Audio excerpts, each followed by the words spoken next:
नमस्कार दर्शकों, मैं सूर्योदय, आप देख रहे हैं मीडिया पोस्ट।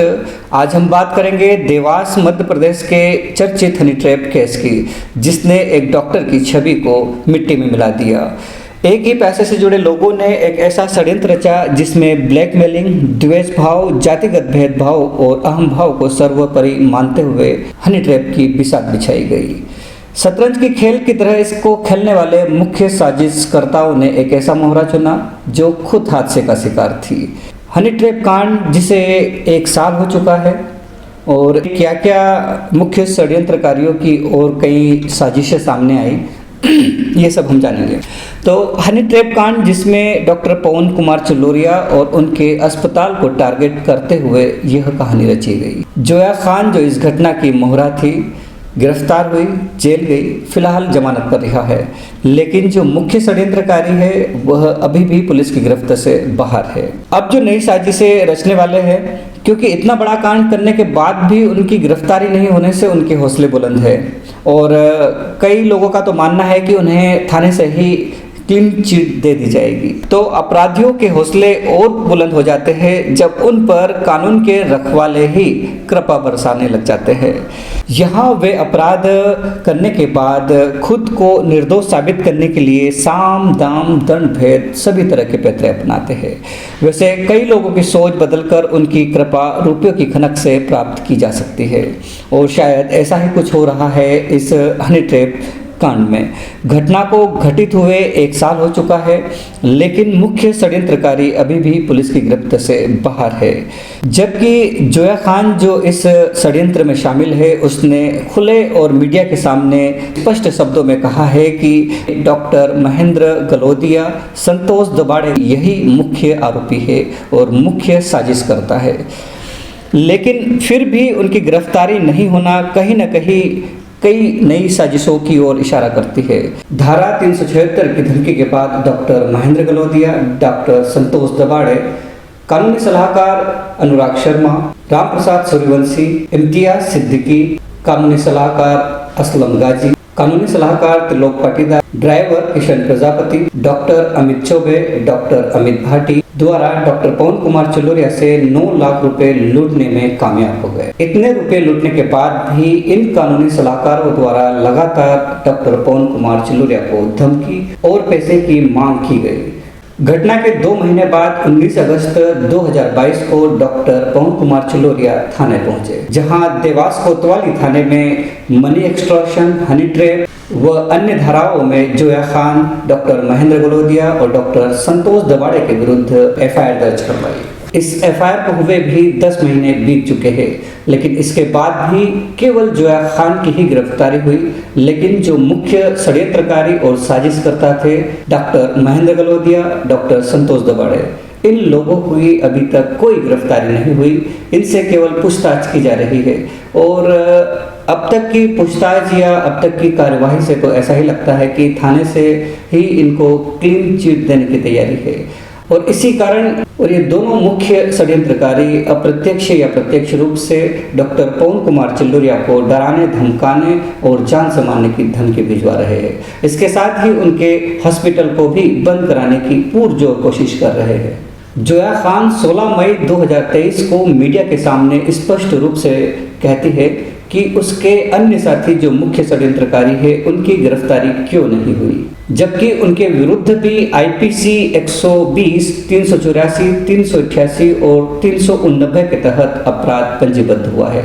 लेकिन वो फिर भी खुलेआम घूम रहे हैं, अपना कार्य बेखौफ होकर कर रहे हैं, जैसे उन्होंने कुछ किया ही नहीं हो। जो हनी ट्रैप का यह षड्यंत्र है, मुख्य जो साजिश करता है डॉक्टर महेंद्र गलोदिया, डॉक्टर संतोष दबाड़े और इनके अन्य साथियों द्वारा किया गया, ये बात जोया खान कई बार कह चुकी है। जोया खान के साथ 12 अप्रैल 2022 को अविरात इन में जो घटित घटना हुई, उसकी जांच करने की मांग भी जोया खान ने की है और डॉक्टर महेंद्र गलोदिया और संतोष दबाड़े के विरुद्ध जांच की मांग भी की है और महेंद्र गलोदिया और संतोष दबाड़े पर गंभीर आरोप भी लगाए हैं, जिसकी जांच होना अभी शायद बाकी है। बिल्कुल सर, बोलना चाहूंगी बाकी के आरोप आरोपी कहाँ है? वहाँ तक पुलिस का हाथ नहीं जा रहा है। एक कमजोर लड़की को पकड़ के जेल में डाल दिया है और फिर कोई सुनवाई भी नहीं हो रही। कौन कौन अभी फरार है? कौन कौन आरोपी फरार है? कौन कौन आरोपी फरार है? षड्यंत्रकारी जो है वो बाहर है, आप जेल बिल्कुल में हैं, क्या कुछ कहना चाहेंगे? सर, वही तो पूछना चाह रही हूँ मैं, पुलिस क्या कार्रवाई कर रही है? तो मुख्य आरोपी और कौन? 5-6 आरोपी है के सर, नाम? किसी की गिरफ्तारी नहीं हुई है। सिर्फ एक कमजोर लड़की को पकड़ के जेल में डाल दिया, ना कोई सुनवाई हो रही है। मेरे आवेदनों पर भी कोई सुनवाई नहीं हो रही है। शुरू में मैं बहुत ज्यादा स्ट्रेस। बिल्कुल बता रही हूँ, उन्होंने महेंद्र गलोदिया, संतोष दबाड़े, मुकेश चौहान, जाने माने लोग हैं सर। वहाँ तक पुलिस का हाथ जाएगा ही नहीं। क्या कारण लगता है आपको? क्या है पुलिस का दबाव? क्या कारण है? राजनीतिक दबाव क्या है? मिडिल क्लास से रह गई और वो लोग हाई फाई डॉक्टर से, वहाँ तक हाथ कैसे जाएगा पुलिस का? उसमें पुलिस का तो ये कहना है कि दबाड़े और ये साथ है ही नहीं, उनके खिलाफ कोई सबूत नहीं मिले। सर, क्या सबूत? तो नष्ट कर दिए गए ना सर। मेरे 2 सिम नंबर थे, एक ही सिम नंबर की कॉल डिटेल निकाली गई, एक और की निकालो। कुल जमा आपका कहना है? कुल जमा आपका कहना है कि षड्यंत्रकारी, उसमें वो 2 के खिलाफ कोई सबूत नहीं मिले। कुल जमा आपका कहना है षड्यंत्रकारी बाहर है? कुल जमा आपका ऐसा मानना है षड्यंत्रकारी बाहर है? जी बिल्कुल। मैं यही बोलना चाहूंगी कि मेरी सुनवाई नहीं हो रही है। मुझे जेल में डाल दिया। एक मिडिल क्लास लड़की को जो किराए के मकान में रहती है, उसको इतना बड़ा केस बना के जेल में डाल दिया। और जो लोग इतने बड़े षड्यंत्रकारी है, वो लोग बाहर क्यों नहीं आज? मैंने कुछ नहीं किया तो मैं मुंह पे इस खानदान की कब तक सुनूंगी सर? अच्छा, आप ये बताइए कि इससे पहले जो घटना हुई थी, इससे पहले भी आपके जो आप नाम बता रहे मुख्य आरोपी की, इनसे आपसे कोई मुलाकात हुई थी क्या? सर, हुई थी, सब बता चुकी थी मैं पुलिस को। उसके बाद भी मेरी कार्रवाई नहीं हुई है। मेरे बयान चेंज कराए गए थाने में। 16 मई 2023 को जोया खान ने एसपी महोदय को एक आवेदन दिया, जिसमें स्पष्ट रूप से उसने कहा कि मुख्य साजिशकर्ता महेंद्र गलोदिया, संतोष दबाड़े और इन्हीं लोगों ने उसे हायर किया था डॉक्टर पवन कुमार चिल्लोरिया को बर्बाद करने और इस हनी ट्रैप कांड में फंसाने के लिए। जोया खान द्वारा माननीय न्यायालय को भी एक आवेदन दिया गया है, जिसमें वह कहती है कि उसे सरकारी गवाह बनना है। और इस आवेदन देने के पश्चात ही जोया खान को भी डराया और धमकाया जा रहा है। और ये डराने और धमकाने वाले व्यक्ति डॉक्टर महेंद्र गलोदिया, डॉक्टर संतोष दबाड़े है, क्योंकि वो नहीं चाहते हैं कि जोया खान उनका नाम सरेआम फिर से ले। और कहीं ना कहीं जोया खान की जान को भी खतरा है। और साथ ही ये जो मुख्य साजिश करता है, महत्वपूर्ण दस्तावेज और साक्ष्यों को मिटाने का लगातार प्रयास कर रहे हैं। और ये साक्ष्य मिटाने वाली जो बात है, जोया खान ने पेशी के दौरान मीडिया के सामने कही थी। उसने तो यह तक कहा था कि उसके थाने पर बयान बदलवाए गए। जोया खान पूरे होशो हवास में यह बात बोल रही थी। हनी ट्रैप के इस कांड में पहले आरोपियों ने डॉक्टर पवन कुमार चिल्लोरिया को लूटा, डराया, धमकाया, लेकिन डॉक्टर पवन कुमार चिल्लोरिया ने हिम्मत दिखाई और वे न्याय की शरण में पहुंचे। अब आरोपियों ने अपने बचाव के साथ सारे हथकंडे अपनाने शुरू कर दिए और बचाव का पहला रास्ता पैसों की खनक से ही होकर गुजरता है। अब हम यह तो एक निश्चित राशि नहीं बता सकते कि आरोपियों ने अपने बचाव के लिए कितने रुपए खर्च किए, लेकिन सुनने में आ रहा है कि यह राशि करोड़ के ऊपर पहुंच चुकी है। तो फिर ऐसी स्थिति में न्याय की उम्मीद कैसे की जा सकती है, जहां सब लोग पैसों की चमक देखकर अपना काम ईमानदारी से नहीं कर रहे हैं? क्योंकि चालान डायरी में भी जानबूझकर जरूरी तथ्यों को छोड़ा गया, जबकि डॉक्टर पवन कुमार चिल्लोरिया ने सारी सच्चाई अपने आवेदन में बताई थी।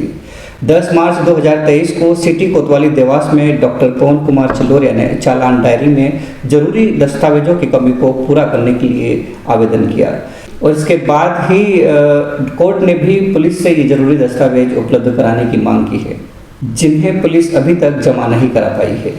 वे आरोपी तो संदिग्धता और संलिप्तता के घेरे में आ गए, जिनके खाते में डॉक्टर पवन कुमार चिल्लोरिया ने पैसे ट्रांसफर किए थे। लेकिन जोया खान द्वारा जो बातें फ़ोन के द्वारा की गई थी, वो जो नंबर है, उस नंबर की कॉल डिटेल पुलिस द्वारा चालान डायरी में नहीं लगाई गई। एक जो दूसरा नंबर था, जो कुछ इस घटना के कुछ महीने पहले तक ही अस्तित्व में था, उसकी कॉल डिटेल पुलिस द्वारा सीडीआर जो है वो कोर्ट में चालान में लगाई गई, जिससे यह साफ स्पष्ट होता है कि आरोपियों को बचाने के लिए जो दूसरा एक मेन नंबर था, जिससे लगातार कई महीनों से बात आरोपियों के द्वारा जोया खान कर रही थी, उस नंबर को नेगलेक्ट किया गया। और जोया खान ने कहा भी सही कि उसकी एक ही नंबर की कॉल डिटेल क्यों निकाली गई। अविरात होटल के साक्ष्य भी मिटा दिए गए। तो जोया खान का जो अन्य नंबर था 39211, इस नंबर की सीडीआर अगर पुलिस द्वारा चालान डायरी में पेश की जाती है तो दूध का दूध और पानी का पानी हो जाएगा, क्योंकि यही एक नंबर था जिस पे जोया खान को निर्देशित किया गया था कि डॉक्टर पवन कुमार चिल्लोरिया को किस तरह से हनी ट्रैप कांड में फंसाया जाए। और अगर सही मायने में एक काम अगर किया जाता है कि जो डॉक्टर पवन कुमार चिल्लोरिया कह रहे हैं कि उनके साथ घटित घटना में मुख्य आरोपी जैसे डॉक्टर महेंद्र गलोदिया, डॉक्टर संतोष दबाड़े और कानूनी सलाहकार जो वकील अनुराग शर्मा है, कानूनी सलाहकार राम प्रसाद सूर्यवंशी है, कानूनी सलाहकार असलम गाजी है, कानूनी सलाहकार इम्तियाज सिद्दीकी है, अन्य आरोपियों की कॉल डिटेल, उनकी लोकेशन अगर ट्रेस की जाती है तो स्पष्ट रूप से सामने आ जाएगा कि इस हनी ट्रैप कांड में यह सभी लोग शामिल हैं। डॉक्टर पवन कुमार चिल्लोरिया ने पिछले 1 साल की इन लोगों की कॉल डिटेल और लोकेशन ट्रेस की मांग की है, जिस पर अभी तक कोई कार्रवाई नहीं हुई है। जोया खान और डॉक्टर पवन कुमार चिल्लोरिया की एक फ़ोन पर बात भी है इस घटना के पश्चात, और यह घटना के पश्चात जो फ़ोन पर बात हुई है लगभग 5 घंटे की बात हुई है, और इसी कॉल के दौरान जोया खान ने इस पूरे षड्यंत्र को उजागर किया है। उसने वो सारी बातें डॉक्टर पवन कुमार चिल्लोरिया को बताई है कि कौन कौन लोग इस षड्यंत्र में शामिल है और किस तरह से उसको लालच दिया गया, उसे प्रलोभन दिया गया, डराया गया। तो ये जो ऑडियो है इसकी ट्रांसक्रिप्शन और इसकी वॉइस सैम्पलिंग की जांच की जानी चाहिए और पता करना चाहिए कि यह वॉइस जो ये कॉल डिटेल है, ये जो कॉलिंग है और डॉक्टर पवन कुमार चिल्लोरिया और जोया खान के बीच जो ये बातें हुई है वाकई क्या ये सच है। जोया खान है वो खुद स्वीकार कर रही है कि उसे किन लोगों ने हायर किया है। तो बोले आपको बुलाने का मेरा एक मकसद था, बोले मैं आपको देखो सीधे सीधे बताता हूँ, बोले घुमा फिरा के बात करने की मेरी आदत भी नहीं है और मैं करना भी नहीं चाहता हूँ। बोले तो मैं आपको बोले ना सीधे सीधे एक बात बताता हूँ कि बोले ना आप बोले ना ऐसा करो, बोले मैडम कि एक अपने पवन, आपका नाम लिया इसने, ठीक है, चिल्लोरे, पवन चिल्लोरे, तो बोले ना ये डॉक्टर है, आपका फोटो भी दिखा इसने मुझे। तो मैंने कहा मैं क्या करूँ? हाँ, तो मैंने कहा तो मैं क्या करूँ इसका? तो क्या आपको मतलब कुछ नहीं करना है? बोले ये क्या ऐसा है वैसा है, इसने आपकी स्टोरी बताई, इसने इसकी वाइफ को जला दिया, इसने एक लड़की के साथ ऐसा किया वगैरह वगैरह। तो बोले हम लोग क्या, बोले इसको सबक सिखाना चाहते हैं, तो ये मुझे बता रहा था। तो मैंने कहा मैं क्या हेल्प कर सकती हूँ इसमें? मैंने कहा मुझे क्या, मैं कहा मेरी क्या दुश्मनी इससे जो मैं इसके साथ ऐसा करूंगी? तो बोले देखो मैडम, हमको पता है कि आपको आपके बेटे के ऑपरेशन के लिए पेमेंट की जरूरत है। बोले ठीक है, तो बोले वो पेमेंट आपको हम इससे दिलाएंगे, बस ये रहेगी कि भाई आप उससे प्यार से बात करोगे वगैरह वगैरह। मैं कहा तूने कौन सा, मैंने कहा कुछ अच्छा किया? अब बोले ऐसा करना पड़ेगा अपने को कि अपने को नहीं बनानी पड़ेगी स्टोरी। मैंने कहा नई स्टोरी का मतलब? तो क्या मतलब ऐसा है कि आप इससे बात करो, इससे फ्रेंडशिप करो, फिर आप इससे मिलने आओ, फिर आप मतलब ऐसा, मतलब आप फिर थाने, बोले वो सब मैं फिर बाद में आपको प्लानिंग बताता जाऊँ, ठीक है। बोले आपको मैं नंबर देता हूँ, आपको इससे दोस्ती कर। मैं कहा इससे फ्रेंडशिप क्यों कर? अरे मैडम आप हो ही ऐसी, आप चीज ही ऐसी हो। मैं कहा, क्या बोला? तो कह रहे मेरा मतलब ऐसा है कि आप मतलब आप हो ऐसे, मतलब क्यूट से हो ना, तो मतलब कोई भी फिसल जाता है आपको देख के, ऐसा मेरा मतलब। तो मैंने कहा इससे मेरी तो कोई दुश्मनी नहीं है ना, मैं ऐसा क्यों करूं? तो कि देखो इसके 2 कारण है। एक तो बोले कि इसको इसके किए की सजा मिल जाएगी, तो मैं कहा उस हिसाब से तो तुम लोगों को पहले बंद होना चाहिए 5 को। तो मैंने उसको बोला, मैंने कहा उस हिसाब से तो मैंने कहा पहले तुम लोगों को सजा होनी चाहिए 10-10 साल की। तो बोले हाँ ठीक है, बोले तो बोला आप हमको भी सजा करा दो, ये सब बोलना चाह रहे हो? मैंने कहा हाँ। तो कह रहे यार मैडम आप मेरी बात ही नहीं समझ रहे हो।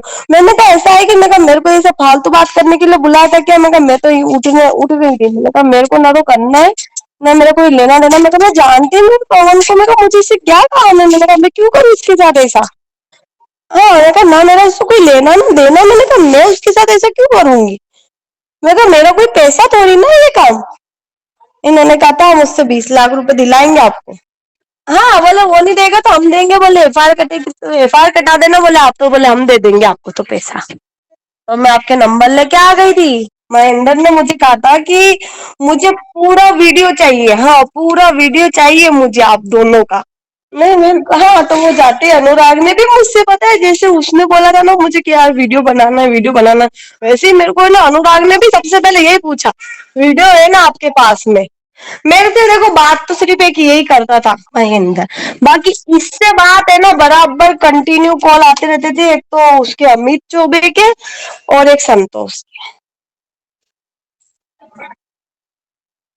हाँ और ये मुझे, वो मुझे, हाँ वो भी इनके कहने पे, हाँ वो भी इनके कहने पे कर रहा था। और रहते हैं मतलब तीनों ही बेस्ट फ्रेंड है ये लोग, तो इन लोगों का क्या मतलब, ये देख लो आप कि तीनों की एक ही इच्छा थी कि मतलब कुल मिला के आपको देवास से बाहर करना। अब वो ऐसा क्यों करना चाह रहे थे ये तो मुझे भी खुल के नहीं बताया उन्होंने। क्योंकि ये स्पष्ट है कि जोया खान के बस की बात नहीं थी कि वह खुद डॉक्टर पवन कुमार चंदोरिया को हनी ट्रैप कांड में फंसा ले। उसके ऊपर किन किन लोगों का हाथ है और किन किन लोगों ने उसे इस काम के लिए प्रेरित और प्रलोभित किया, यह स्पष्ट है। कानूनी सलाहकार अनुराग शर्मा, कानूनी सलाहकार रामप्रसाद सूर्यवंशी, कानूनी सलाहकार असलम गाजी और उनके अन्य साथियों द्वारा जो पवन चंदोरिया से 9 लाख रुपए लूटे गए थे, उन 9 लाख रुपए की अभी तक पुलिस कोई जब्ती नहीं कर पाई है।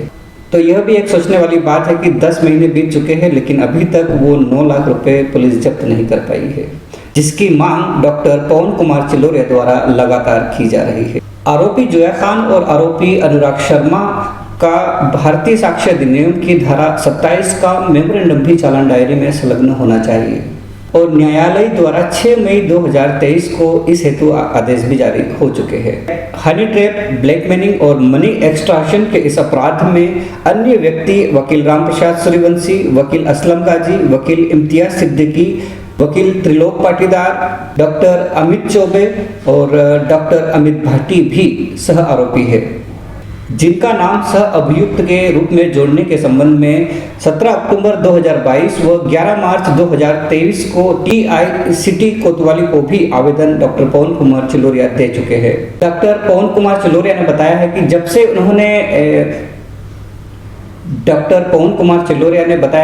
से उन्होंने इस FIR को दर्ज कराया तभी से उन्हें वकील रामप्रसाद सूर्यवंशी द्वारा और अन्य आरोपियों द्वारा लगातार धमकी दी जा रही है।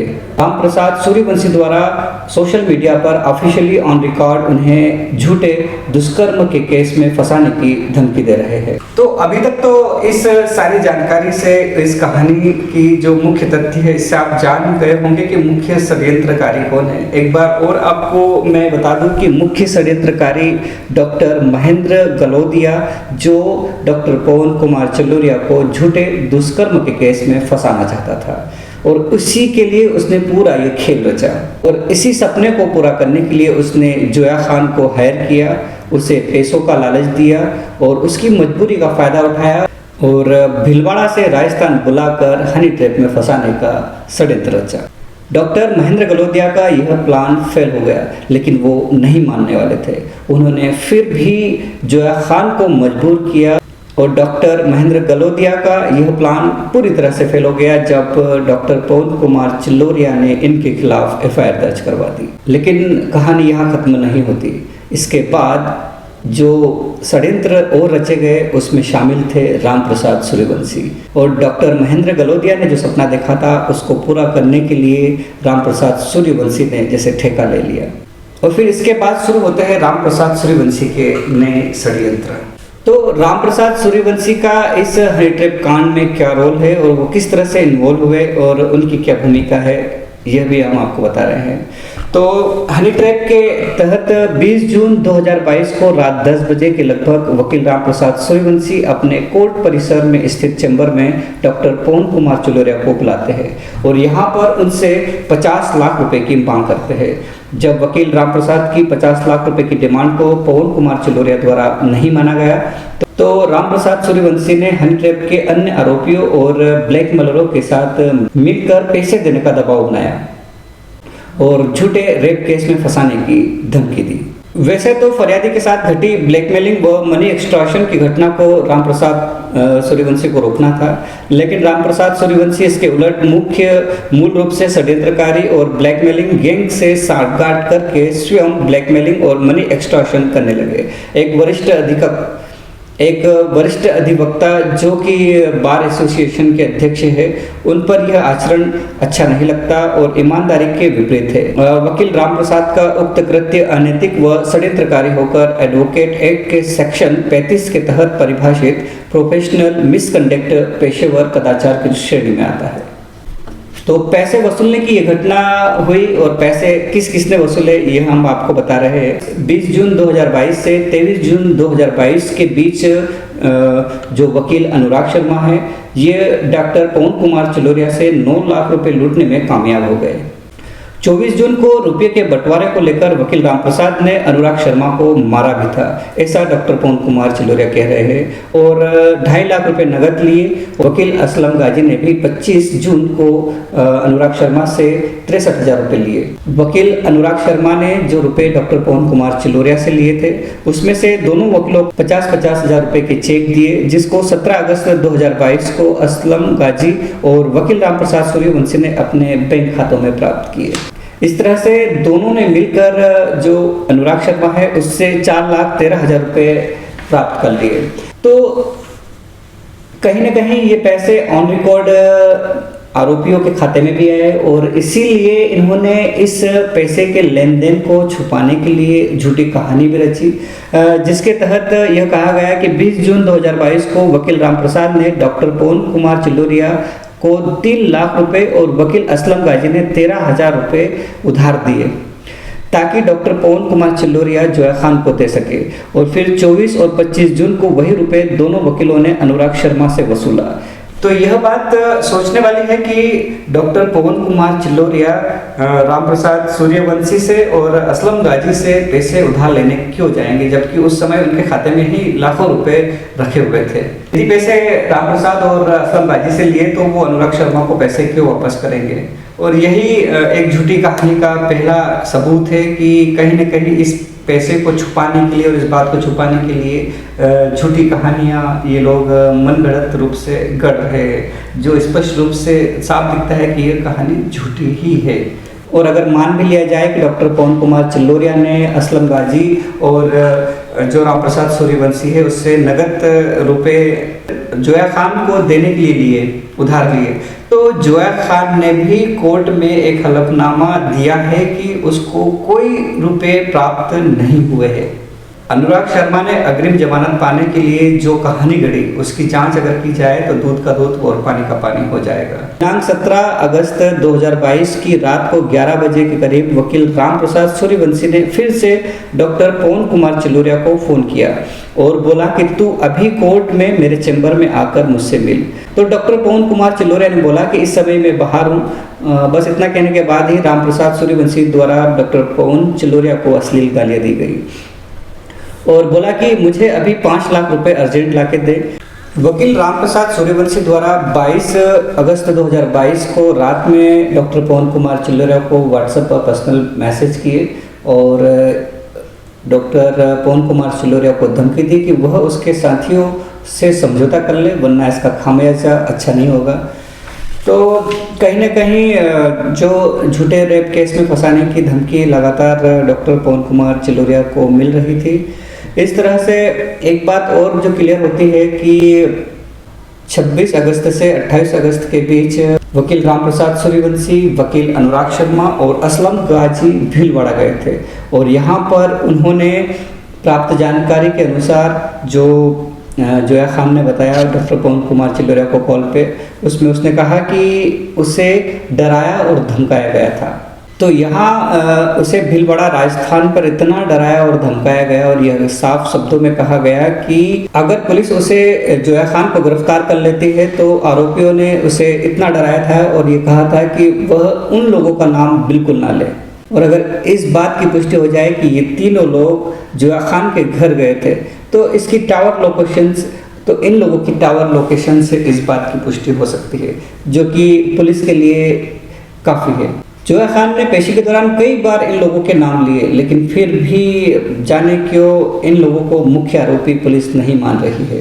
मैंने कोई आवेदन दिए थे, उसके विषय में पहुंची थी कि कितना आवेदन दिए थे और किसके खिलाफ दिए थे? मैंने यही महेंद्र गलोदिया, संतोष दबाड़े, मुकेश चौहान, इन लोगों के खिलाफ दिए थे। अविरत इनके जो मालिक है उनके खिलाफ दिए थे, और उनका मैनेजर है होटल का श्रीकांत, और उनकी गिरफ्तारी हुई नहीं अभी तक। मेरे साथ और भी मुजरिम थे, आप लोगों को भी जानकारी है इस चीज़ की कि सिर्फ मैं ही मुजरिम नहीं थी इस केस में, लेकिन गिरफ्तारी सिर्फ मेरे अलावा किसी की नहीं हुई। पूर्व में आपने पहले 2-2.5 घंटे से आप थाने पे बैठी हुई, किस तरह की बातचीत चल रही नहीं, वो मेरे बयान वगैरह की तो तरफ। क्या कहेंगे आप हाँ, उनके वो विषय में? बस यही है, वकीलों, ये जो डॉक्टर है महेंद्र गलोदिया, संतोष दबाड़े, इन्हीं लोगों का था जो भी था। मेरा बच्चा परेशान कर रहा है, सॉरी। एक मिनट, थोड़ा आप ये बताएंगे कि आवेदन में क्या है आपके?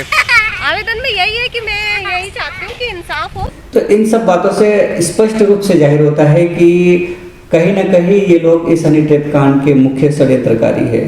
हनी ट्रैप के इस कांड को अंजाम देने वाले मुख्य षड्यंत्रकारी अपने बचाव के लिए हर तरह का हथकंडा और षड्यंत्र रच रहे हैं। कभी ये लोग राजनीतिक शरण में जा रहे हैं, कभी असामाजिक तत्व के, गुंडे तत्व के लोगों की शरण में जा रहे हैं। इस तरह ये मुख्य षड्यंत्रकारी डॉक्टर पवन कुमार चिल्लोरिया को बर्बाद और उनके हॉस्पिटल को बंद कराने के लिए नित नई योजना बना रहे हैं। और ये लोग ये जो षड्यंत्र की योजना इसलिए भी बना पा रहे हैं कि इन लोगों में पुलिस का खौफ नहीं है, क्योंकि वो लोग जानते हैं कि पुलिस उनका कुछ नहीं बिगाड़ सकती, क्योंकि वो कानून से खेलना अच्छी तरह जानते हैं।